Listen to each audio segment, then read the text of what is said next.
Disclaimer. We are two regular guys who love to talk Bone Thugs and Harmony. We do not represent Bone Thugs or any Bone affiliate. We are also not Bone Thugs experts. The views and information you hear in this podcast may be based on personal opinion. Please feel free to leave corrections and clarifying information in the comments. And enjoy. Straight off the motherfucking internet. Two true hosts talking about the double Glock. Cecil, Johnny. Kick that shit, Feenics. Beyond the harmony for the fans, we celebrate. I'm good in the videos every Thursday, so join us. Beyond the harmony for the fans, we celebrate. I'm good in the videos every Thursday, so join us. Beyond the harmony for the fans, we celebrate. I'm good in the videos every Thursday, so join us. Beyond the harmony for the fans, we celebrate. I'm good in the videos every Thursday, so join us. Now let's welcome the doors back, folks, and get in the podcast. Yeah, that was Feenics Rising. I am Cecil West, and of course the one and only John Lippy up in here. And this is Beyond the Harmony Thug Thursday. John, what's up, man? This is the biggest Thug Thursday yet. Souljah Boy in the waitings. The biggest one. Can't wait. That's what it's all about. It is a big one. I feel like we say that like all the time. This is the biggest Thug Thursday yet, but every week they're big. Big Every week. interviews. Everyone. But man, this one for me is one of the, we had a couple of ones that we eyed on the calendar. I've had my eye on this one since the beginning, and we're actually here, and I can't believe it. So I'm fired. Yeah, we got a lot of questions. I've been talking to Souljah a little bit, going into it. He's excited to come on. He's actually just arriving at the location where he's going to do the interview, and he'll be calling in. So Souljah Boy will be calling in shortly, and shout out to everybody that's been on all the boards, the Beyond the Harmony Facebook group, the BT&H board, everybody that's been helping put together questions. We got a phenomenal interview lined up. Yeah, there was so many questions on this one. I was impressed at how it was like over 35. I lost count, and I think there was multiple threads. Beyond the Harmony is getting so big now that I can't even keep up with our own thing. It's hard. I see us getting tagged like even random places. We got tagged. I got a tag on the UBB asking us to talking about one of the interviews and stuff. So it's everywhere. Beyond the Harmony is just a little bit of, in every community. So that's dope. We appreciate everybody. And that's beautiful of the UBB hitting us up, because that's kind of what the whole spirit of rekindling that particular forum, not so much the Facebook one, but the original UBB forum. That's where all the bone culture, online culture, was taking place back in the late 90s, early 2000s. So it's cool to get a shout out from them. Yep. So we just had Julio on. We just had 420. Lazy Bone released the new mixtape. What else? There's tons of stuff going on. What do you want to talk about, John? Well, we got let's see. Well, there was a topic that we were talking about in our own Thursday show that you and I did, that we kind of covered, but we didn't really hit it all the way. And that was when we were talking about Def Jam and Fleshbone. We still don't know the whole deal behind that, but we were wondering about if there were Def Jam fans that learned about Bone through Fleshbone's solo album. And then and what I wanted to build upon that was if there were people that just heard of Crazy Bone as a solo artist, or El Burna. Imagine that. Imagine someone finding about the El Burna album, not knowing who Bone Thugs and Harmony were, but coming into the whole Bone fold through one of these solo albums. Wouldn't that be something? So I don't think it's possible by El Burna, even probably not by Heaven's Movie did somebody hear Busy Bone and go, this is the first shit I've heard. If they were into rap music. I do think it was possible by thugs, and I'm gonna tell you why. Here's why. So that dropped in like '96, right? So Right.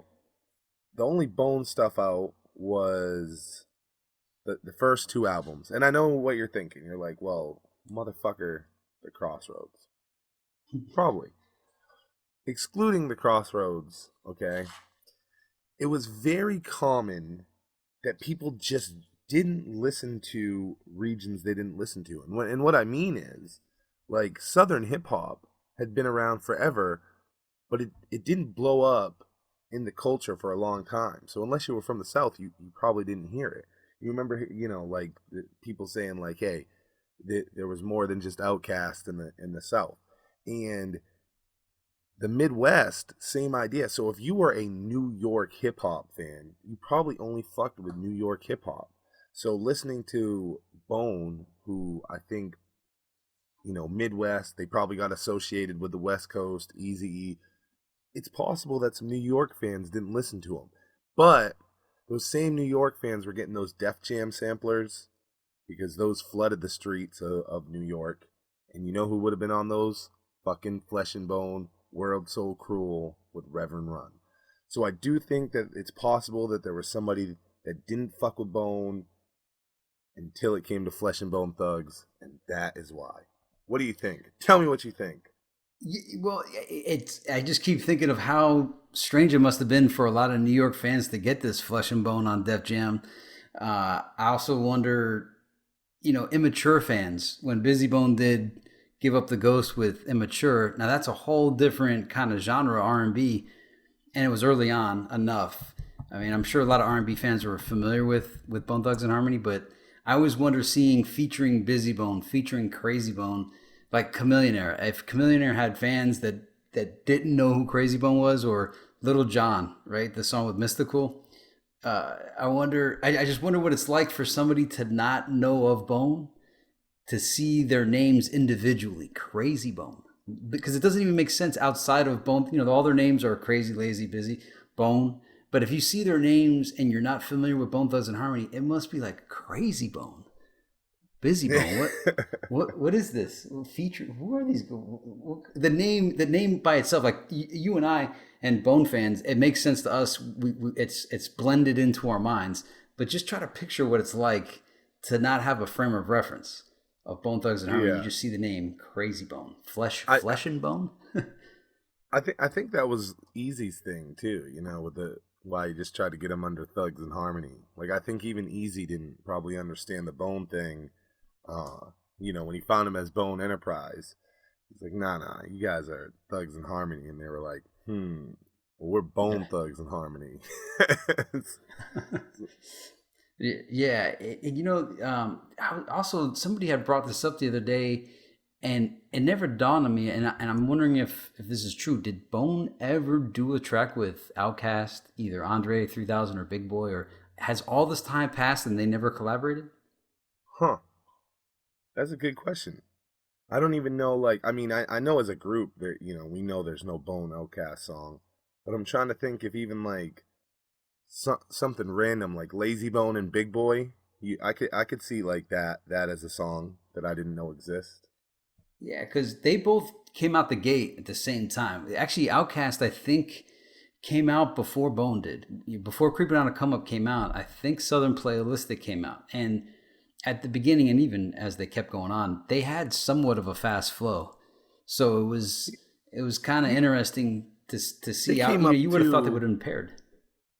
Both those groups came up at a time where they kind of were leading their region, because that region was, kind of not in the running, so to speak. The Midwest and the South, it was really about, the East and the West at those times. And Bone and OutKast were kind of like leading their region. I think OutKast is the only reason they're not relevant, I think, is because they don't want to be, or those guys could probably be as relevant, as Bone is 20 plus years later. So that's a pretty crazy thought, that there was a time where they were kind of looked down upon. Yeah, and the fact that they both hit the scene at the same time, you would have thought that they would have been paired a lot more often, and it's just not happening. And then here's another one that forgive me if I don't know, but I was listening to some Crucial Conflict the other day. They actually came out with an album a couple years ago, and Bone did a couple of tracks with Twista over the years after everybody made up. But did anybody from Bone ever work with Crucial Conflict? Well, didn't oh no, I guess that was Do or Die. Who did Lazy Bone do the? Yeah, Do or Die. Yeah, the Finally album, Lazy Bone and AK. Yeah, I don't know why Nard's not on it, but I was sitting there saying, like, did they ever get together at any point? Because 3-6 Mafia did stuff with Bone a couple times, and obviously Twister did. And I'm thinking, all right, so what about Crucial Conflict? I guess I don't know. I'm suppose it's just one Google search away, but these are things that as I was jogging, just thinking things, I'm like, man, Crucial Conflict, OutKast, and then Eminem. After all this time, Eminem has never he basically used Bone style on Forgot About Dre and the one about Mariah Carey, but did he ever pay homage? Did he ever get with Bone? Did he ever do anything with Bone? I don't know, Eminem? but I think we got Souljah Boy with us, John. Let me just see if this. Here we go. Souljah Boy, you with us? Hello? There he is. Soulja Boy. Yo, what's up? All Yes, right, sir. There he is. Good to have you with us here tonight, Souljah Boy. Can you hear me good? Oh yeah, we can hear you good. We can hear you good. You got everything good on your side with us? You hear both of us? Yes, sir. Beautiful. All right, so we do a great job over here about asking some questions that you've probably not been asked in previous interviews, Souljah Boy. So instead of wasting your time with the same questions that I know you've been asked 100 times, we're going to jump into some big ones with you because you are a big guest, and I want to make sure that we cover the home runs with you. Thank you, my brother. I'm honored. I appreciate it. So I want to ask first, because it's important for me as somebody that's followed you. One thing that I've seen is some variations in your name over the years.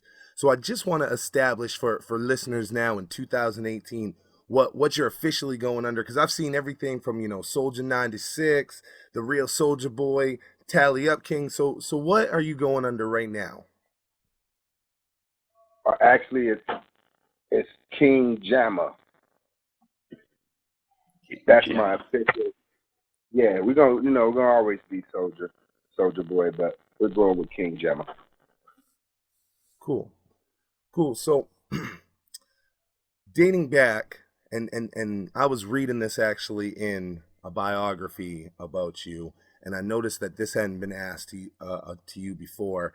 I was reading that when you were young, your mother had moved you out to California, and that was to pursue the entertainment business a little bit. And a family emergency had actually brought you and your family back to Cleveland. Do you remember that experience well? I know you were young. Do you remember it well enough to tell us about that time? Yeah, I do remember that. Yeah, my mom, she had me doing some modeling at I think I had to be about 5 or 6 years old.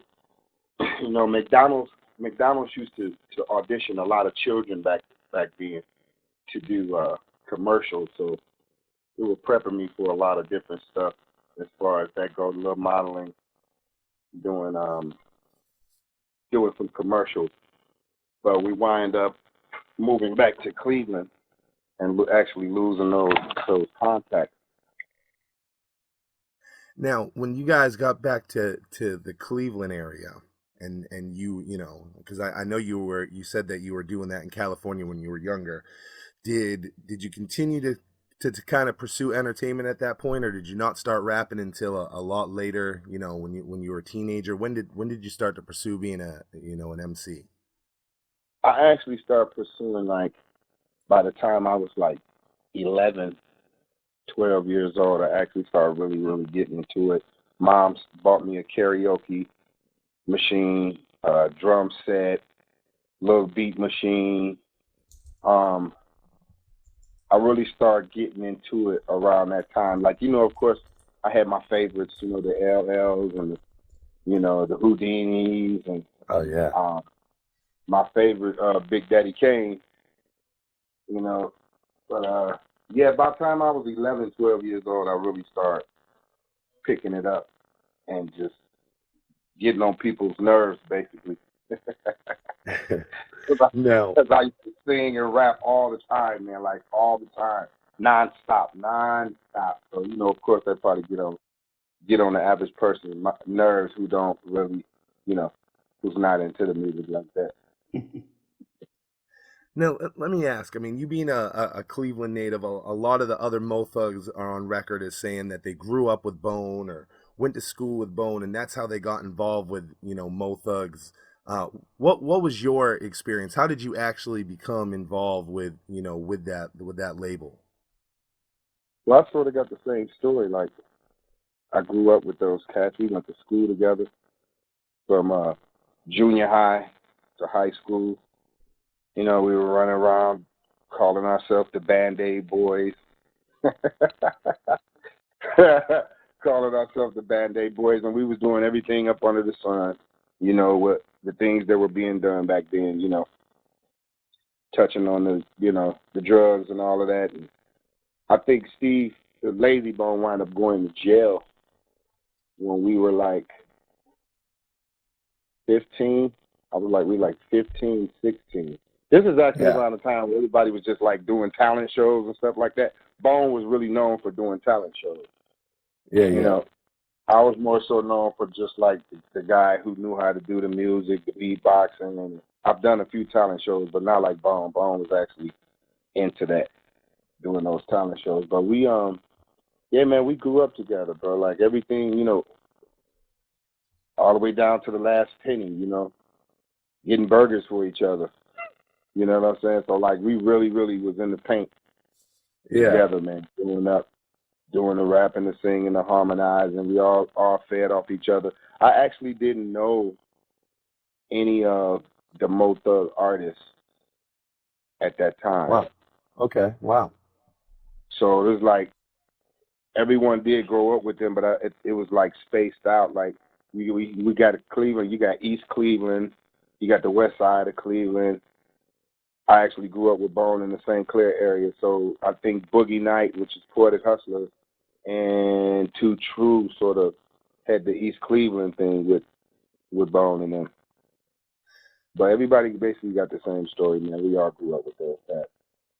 Now, how did you find out about the deal? I mean, Bone is on. I mean, do you immediately know, hey, Bone is on, I'm gonna get on, or do you get a call? How does your deal come about? When did that, come about for you, and what brought that on? I actually was like, I don't know if you remember the guy 101 up out of the Graveyard Shift. He's like the Graveyard Shift member that I'm trying to remember. I think he was on that Double Glock song, Pop Pop, giving up shots to the Double Glock. Yeah. I think he was on that song. He used to have a lot of rappers coming to Cleveland from like Rap-A-Lot. So he's actually trying to get me, to talk to a few people that can do some things for me, because at this particular time, like, I was on my way searching for my break. Yeah. But in the process, Bone had already stepped into it like a year or so prior with Eazy-E. So they come back to Cleveland after a tour, and we all would meet up on Remington. That's actually where Wishbone's grandmother stayed.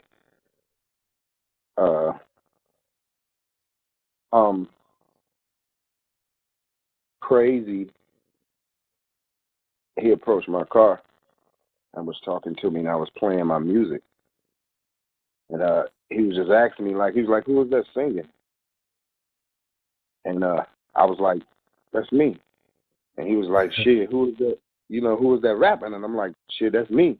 He's like, man, that's all you on the same song? I'm like, yeah. He's like, shit, dog, listen, we're going to be flying you out to Cali, man, in the next 2 weeks, man. I need you to get everything ready, man.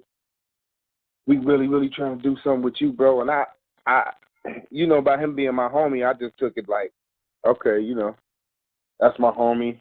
I didn't know what they had going on behind closed doors, you know, as Right. far as having a label and everything. But sure enough, about 2 weeks later, a Relativity van. I don't know you guys familiar with the distributor Relativity Records. Yeah. Oh yeah, Yeah. absolutely. A van pulled up at my house, and someone came knocking to the door. When I answered the door, it was actually Crazy Bones' brother, Rod J, standing Yeah. there with the Relativity jacket, like, welcome to the family, man. I'm like, what? Like, this for real? Like, this what we doing? And so I left everything right there, packed what I could. We got in that van, shot to the airport, and got out there. I think when I landed in California, I think Bone Thugs was doing,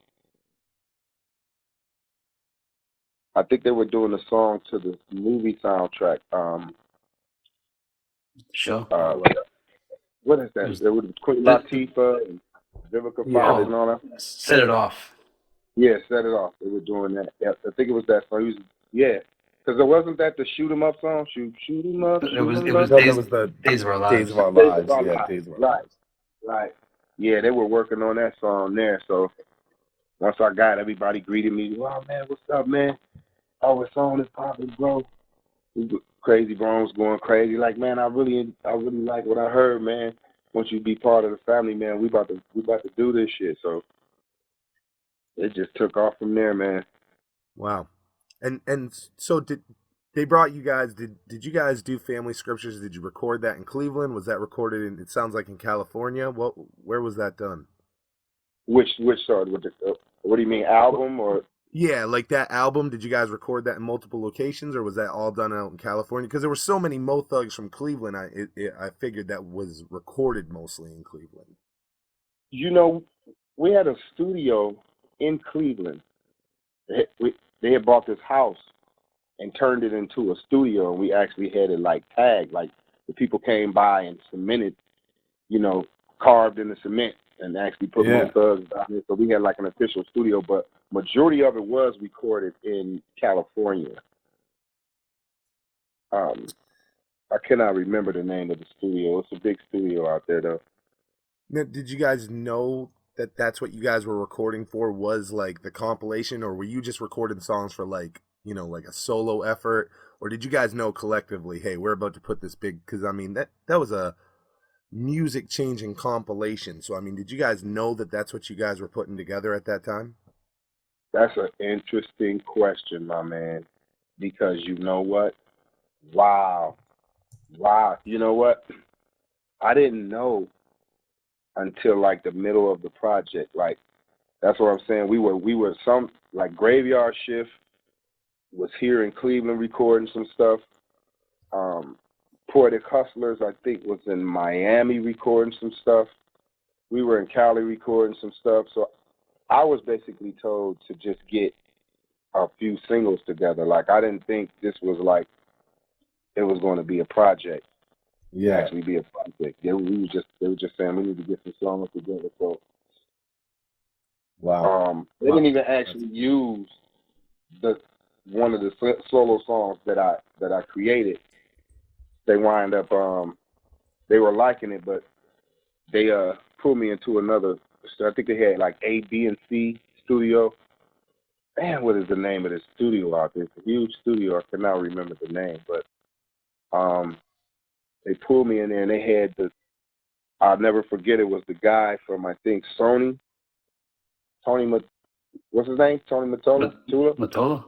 Yeah, Tony Matola, Matola. him, the owner of Relativity Records, and I think Tamika Wright. Wow. Of course, a few of the Bone members, and they had the track going for Thug Devotion. And I'm like, damn, I like this. What's up with this? Crazy, like, listen. And they pulled the vocals up. They had already had the chorus down. I'm like, oh, shit.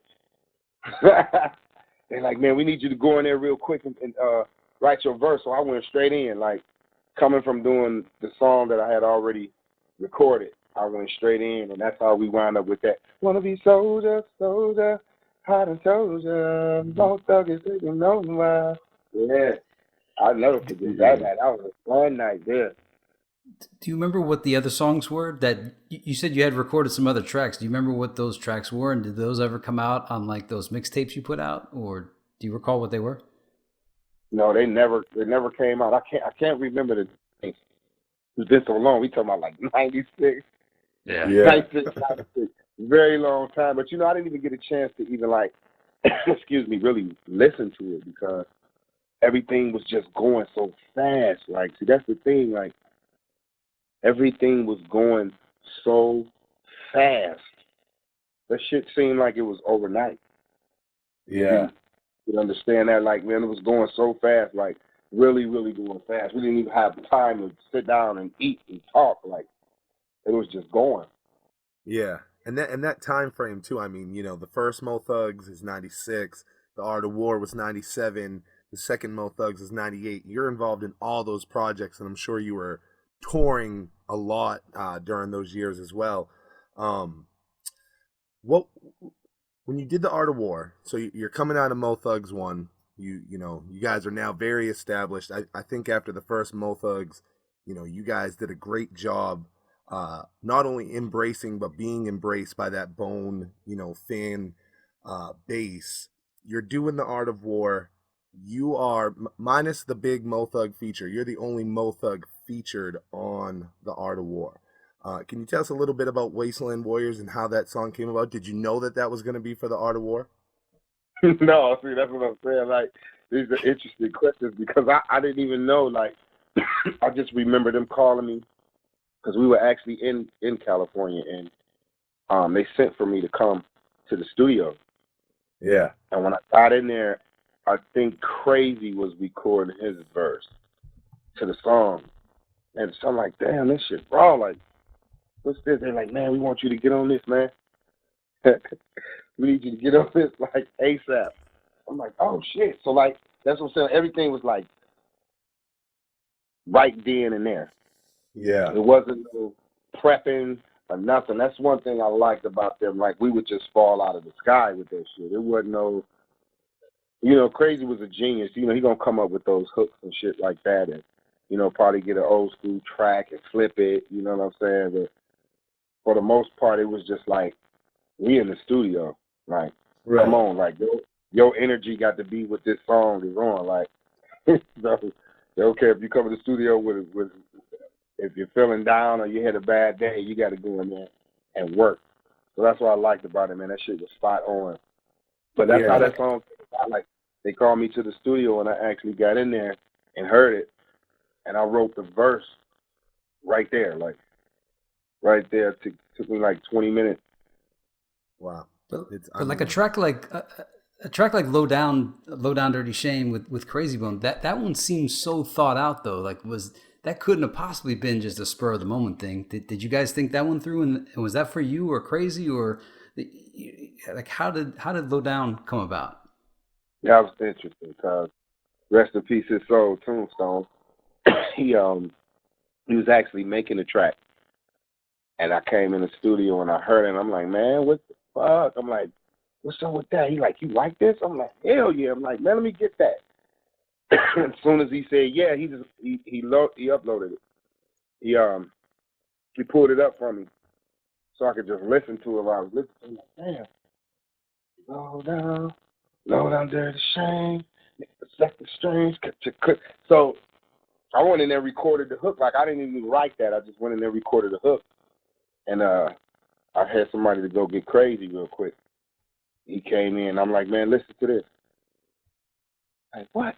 He's like, man, I already got some shit for this. I'm like, swear. He like, yeah, it's about 5 years old. Yeah. I'm like, God damn. But when he starts spitting it, I'm like, oh, rest in peace. It said it's creeping up on me lately. Welcome, let's all go. Oh, that shit. Hey, bro. He got to spitting that shit. I'm like, this shit sound like right now. Let's go. Had me pumped as fuck, man. We finished that song, I'm not gonna lie, because he already had that verse from so long ago. It only took us probably about 30, 45 minutes to get it all together. Wow. because he already had his shit. So as he spat and stopped, I'll just come right in with what I had already crafted. It came out probably like 98% the way I wanted it to. My hook was kind of flat. I needed my hook to be more aggressive, but for the most part, you know, Crazy did his thing on that bitch. Like I couldn't have heard. I didn't hear Lazy, Wish. I didn't hear Busy. Like them shit. That song was meant for me and Crazy. Oh yeah. Do you think? I mean, because the way that you create, and I think fans always think of you as more than just the regular MC. I mean, you have so many tools to use, and Crazy Bones the same way. Do you think that's who you clicked with the best, or who did you work with the best in Mo Thugs when you were there? Crazy. Yeah. It was crazy because he kept me. What's deep about this shit? Like Mo Thug was like, we were being like tossed around. Like you would see Graveyard Shift and Poetic Hustlers with Lazy, and then it'll be me, Thug Queen, and Felicia with Crazy. Yeah. Then it'll be like MT5 and Cat Cody and them. I think they'll probably be with like, this might have been before Flesh even went to jail, as a matter of fact. Yeah, but we were being like, we were just moving around. But Crazy is the one that kept me working. Like he kept that camera on me. He kept me in the studio. So that's why I really fuck with him the most like that. Like everybody else was sort of like in the studio but kicking it too and wanted to do a lot of kicking it. Crazy was like, nah, motherfucker, we about to go do these interviews. We about to go do these shows. Like we was constantly working. Well, the other day we were watching the video of your performance of Mighty Mighty Warrior with Thug Queen, Felicia, and Crazy Bone. And it dawned on us, we're like, wow, this would have been an excellent 4-person group, 2 girls, 2 males. Did that ever cross your guys' minds to form like a side group? Yeah, Crazy had a lot of ideas. We also had a lot of ideas, but what wound up happening was that Knight Riders thing. Oh, okay. People don't know, like, see, that's what I'm saying. We have so much shit recorded that never, ever been heard. I was actually, me, Thug Queen, Felicia, Mohart, and Crazy and Sin were the very first artists for that Knight Riders. We were the Knight Riders, but I don't know what happened. We had a project, like, I think we were like 8, 9 songs in, maybe even a little bit more. And we were supposed to, a deal was about to happen with that, but it just went away. So, I was gonna ask you, about that time frame because, a lot of the songs with like Sin as a Knight Rider, they put out a Knight Riders project, and I think some of Sin's vocals are on there. And I was gonna ask, we saw some of the Mo Thugs during Thug Line. I mean, was there talk about you being part of Thug Line as well? nah, it's been so since my departure from Mo Thug, man, it's just like been in and out. Like Yeah. we'll sit down and talk about, bringing me back on board and all of that, but sometimes things may look a certain way, but they're actually not the way that they look. You know what I'm saying? And sometimes you got to like, let go and continue, to move around because I think once Bone started like separating, it opened up the doors for Mo Thug to start doing that. Everybody started like losing, that energy. We stopped being around each other as much. You know what I'm saying? Yeah. So I think it was more of I think it started becoming competitive. You know, As far as like the members of Mo Thug. right? You know what I'm saying? So it's just, and then you got a lot of people who had little say-sos, in situations. So a lot of things didn't come about like they could have or should have. Was there a follow-up project that was scheduled to come after Too True and Poetic Hustlers? Because those two albums actually materialized and came out. Do you know what the third project was supposed to be? I think everybody assumes Graveyard Shift. And then me. Or I think it was going to be me and then Gray. No, I think I was going last. I think it was going to be, let's see who came out first. Too True, then it was Poetic Hustlers, then it would have been Graveyard Shift and me. But you know, budgets were received and the monies wasn't handled right. So, you know, that's what I'm saying. Like certain things start happening, we start going different ways. You know, different different energies come about. So, you know, you all would have definitely had a Souljah Boy album had the monies would have went towards what it was supposed to. There was a lot of money issues going on with the whole Bone Thug, Mo Thug thing. So Let me ask. I mean, what was it recorded? We did a very lengthy interview with Romeo Antonio, and he said that you guys had a good amount of Souljah Boy material recorded. I mean, did you have the album ready to go or a lot of tracks for it? yeah, I had some shit, bro. I had some shit. That's what I'm saying. Like I have a lot of songs that were recorded under that brand, but they just never surfaced. Wow. That's shit, bro. Yeah, like some real nice songs. But you all about to, what I'm working on right now is definitely going to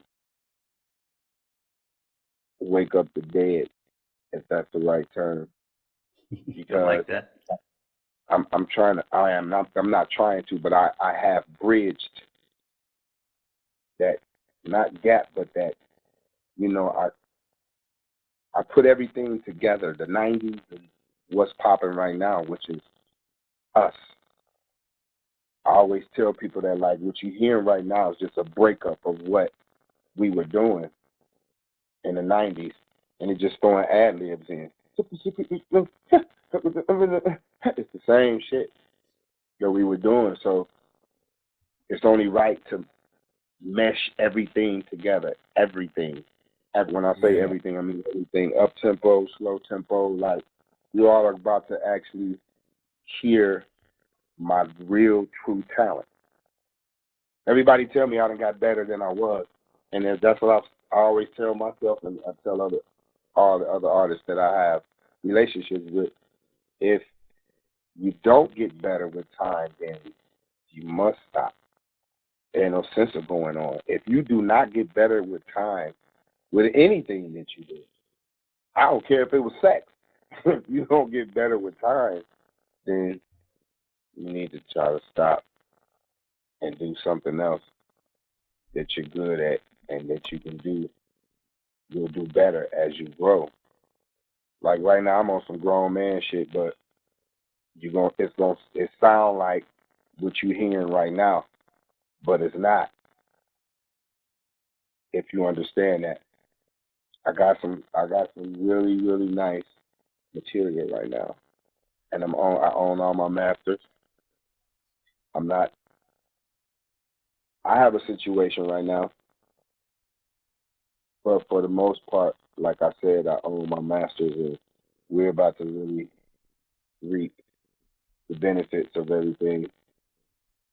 I have a few artists that I'm looking at right now, just watching them. I want to bring some people on board because it's been time for Cleveland to like really unite, man, and make things happen. Like I done been through it all. I done seen it all. So there's nothing really nobody can tell me about what's going on right now. Everything is going on. I've seen it then. I liken your career in my mind. This is how I feel that Bo Jackson's career was cut short, and what a tragedy it was. And just for a Mo Thug Souljah Boy album to never have come to the light, it's like that same what if Bo Jackson feel for me. I don't know how other people feel, but I was always the biggest like Souljah Boys should be the sixth guy in Bone. I love Souljah Boy. I was always hoping. I mean, I've got all your mixtapes. I love all those too, but it's just that era. You know what I mean? So like I'm a Dustya. I feel like that you must have recorded that during the Mo Thug era. Is that true? Yeah. Yep. That was actually one of the songs that was going to be on my project. Yeah, That that makes song's sense. jamming. It sounds like that time. Um, you know, I'm excited to hear that you're working on something that you feel like will be the best. The best that you've made. I know that there's been a lot of build up. You've released a lot of projects, but I think that your fans, because you are the without question the most active post Mo Thug member, and I think that the fans have really been waiting for that all around album to drop. Um, so I think that there's a lot of excitement to hear that they're finally going to get this full 360 degrees of you. Oh yeah, I appreciate that too, man. I'm honored, man, for all the love and the support, man, for so long. For so long, we talking about over 2 decades, Yeah. and I didn't have the privilege that Bone Thug had to continue to have success like in that sense. You know what I'm saying? And for people to still to this day like salute me for my craft like this, it's incredible. It's a super blessing, man. I truly appreciate that. Yeah. It, Oh, I mean, it, go ahead, John. I was gonna say we saw you reemerge on the scene in like 2009, but like all this time I've wondered, where were you from 2001 to 2008? And I don't mean like, hey, where were you? But I'm like, I literally mean like what was taking place between '01 and '08? Am I missing anything? Or because it seems like you had a big push in '09, 2010, and again in 2012, again in 2013 and 2015 with those music videos. But I have like a gap of 2001 to 2008. Did you do any material or any work during that time period? Yeah, I see. I did a lot of work with a lot of different independent labels that Tally Up has. We have actually teamed up with a few entities that really, really could have made an impact. We did so many projects. If you imagine, you know, getting your paperwork together and you're meshing with another entity and 75% into your project, and then the other side just like get cold feet. Oh, wow. Get they're afraid. So now you want to back out, but it's going to be a situation with production. See, it's like that's why I said we own our own masters because coming from where I come from with the whole Bone Thug, Mo Thug, like we had with those machines behind us had us out there, bro. Like I've seen I've seen so much in the game, man, like with those machines behind it. Because they're going to spend that money. We're going to tour. We're going to do all of that. We're going to be all over the country, overseas. So let's back right up to that then. Let's back right up and talk about the beginning of the machine then. You as a Mo Thug artist, and we briefly talked about you joining Mo Thugs. Talk to me about when they signed you guys on. Did each one of you get offered a standard Mo Thug deal, or did you all get to negotiate and get signed in under different bonuses? You don't have to talk money with me. I just want to know if it was a standard deal with all you guys, or if you all kind of negotiated differently. All of us were individual acts, but we were all given some money to sign. Yeah. See, Mo Thug Records was like a production company. I think it turned into a record company, but we actually signed a production deal. you know. So Did your deal ever change? Like, I mean, because you were there for years. Did it ever change, or were you under the same deal your entire time? yeah, I was up under the same umbrella the entire time. Yeah. Yeah.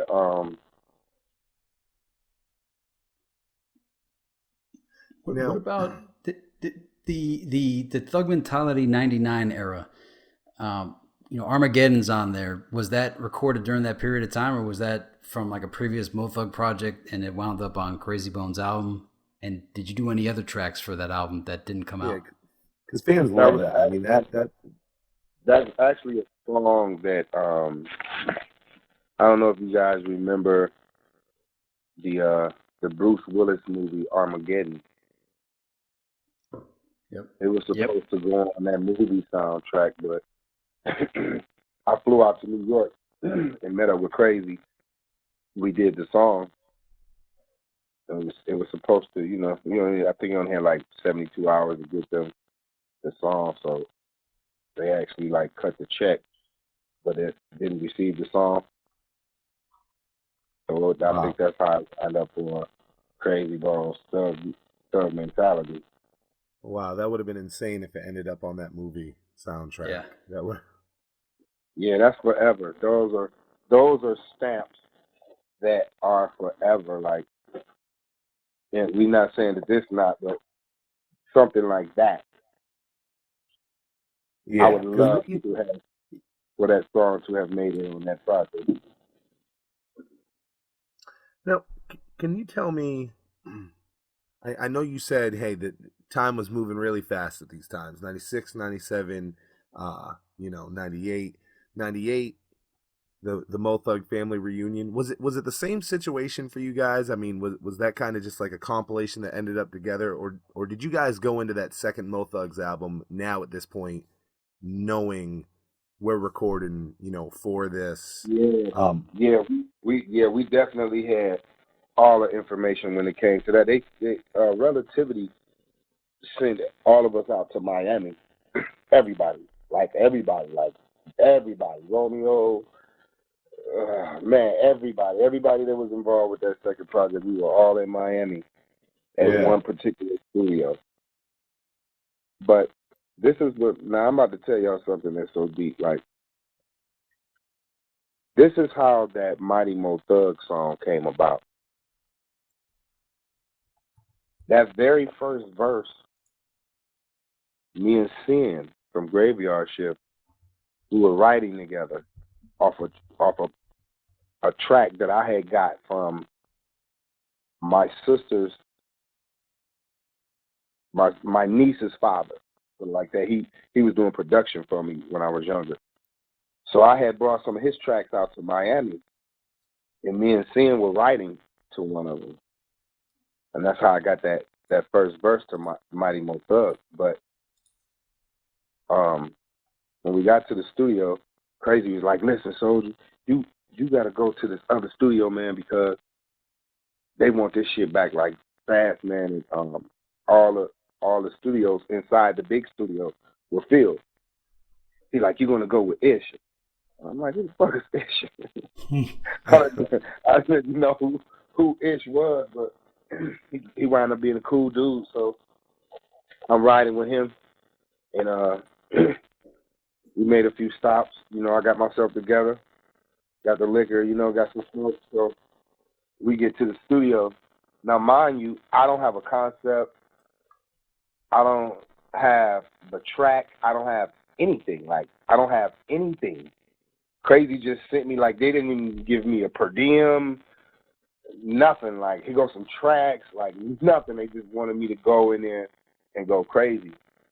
So when we got in the studio, the guy, Ish, he played the bass guitar. So I'm in the booth and I'm like, "Listen, can you play this?" And he started playing it with the guitar. And then I hit him with the bass, and he started playing the bass. So once he got that going, he started recording that.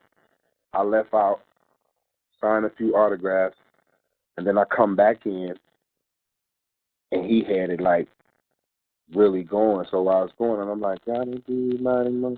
I said it must be, yeah. Gotta be mighty mo thug. Now, to remind you, the verse that I wrote was Sin. I had recorded the hook already, and I just listened to him like, man, hold up.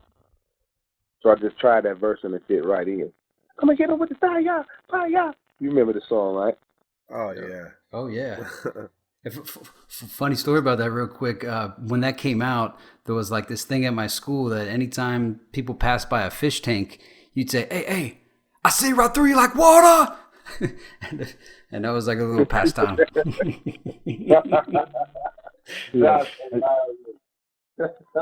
That is hilarious. It's one of the best Mo Thug songs, of all time. I think that, you're synonymous with being kind of the backbone to a lot of those, those songs that people just associate with what the foundation of being a Mo Thug is.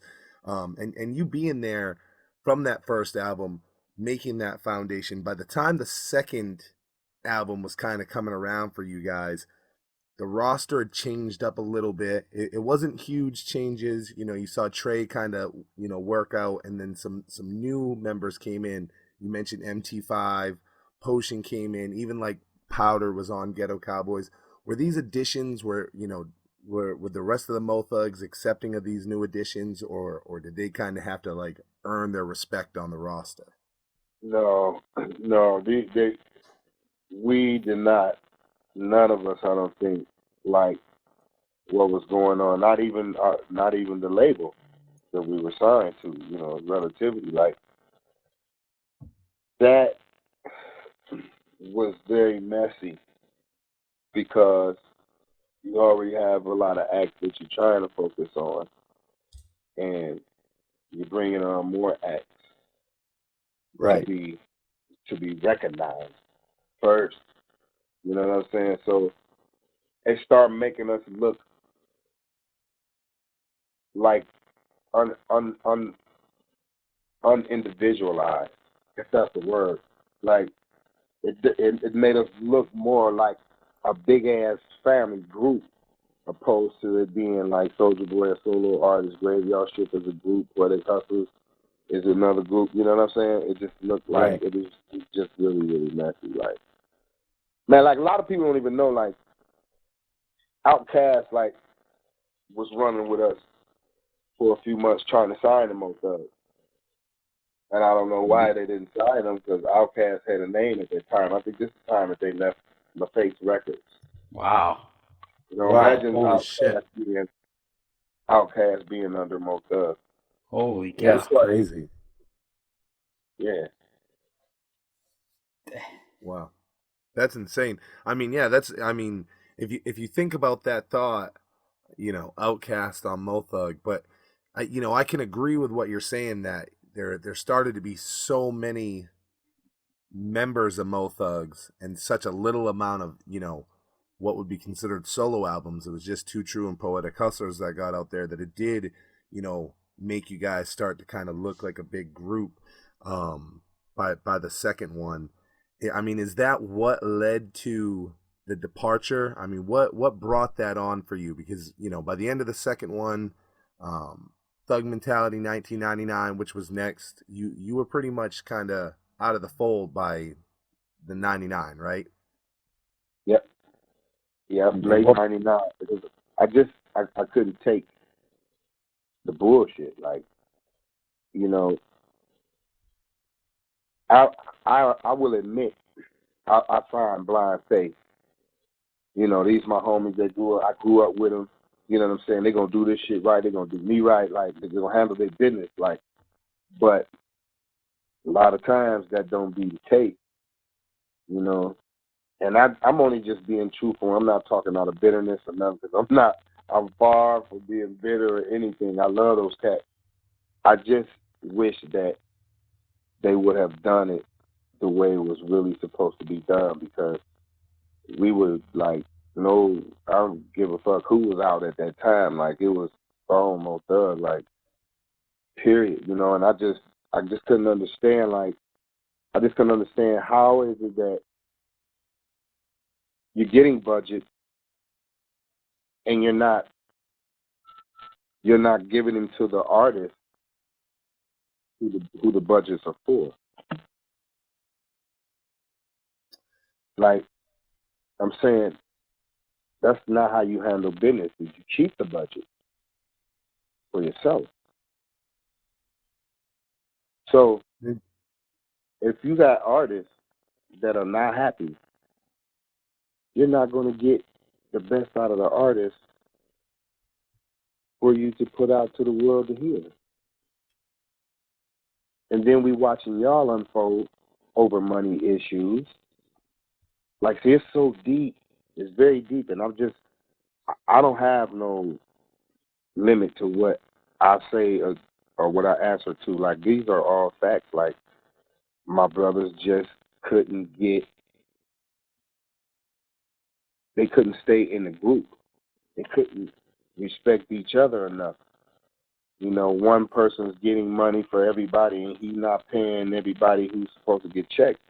If Lazy Bone get checks from Tamika Wright, and he don't give those checks to who he's supposed to, well, he got a problem now. Crazy ready to beat him up. Busy ready to beat him up. I'm giving y'all raw shit right now. A lot of that shit that we went through was because of people being in youngsters' ears. Yeah, we were young, but I've seen $250,000, $500,000, $1 million checks coming from Tamika Wright. So the story about being taken from them, that's false. That's false. I've seen $250,000, $500,000, $1 million checks coming from Ruthless Records for Bone Thugs. Wow. I've seen checks being written out of Mo Thug Records checkbook. So the money was there. It was just misused. You see what I'm saying? Is this the major thing that left? I mean, we talked about going Mo Thugs 1 into Mo Thugs 2. We saw a small roster change as far as losing artists, but by the end of the second one, almost all of the originals are gone, except for, I believe, like maybe Ken Dog. Even Crazy and Wish are no longer involved. Do you feel like that's the major thing that made so many of you leave after the second album? Yeah, because, we started speaking up. It got real crazy, man. It got real crazy. I just teed off. Like, really, I was on a whole nother plane. Like, seriously, on a whole nother plane.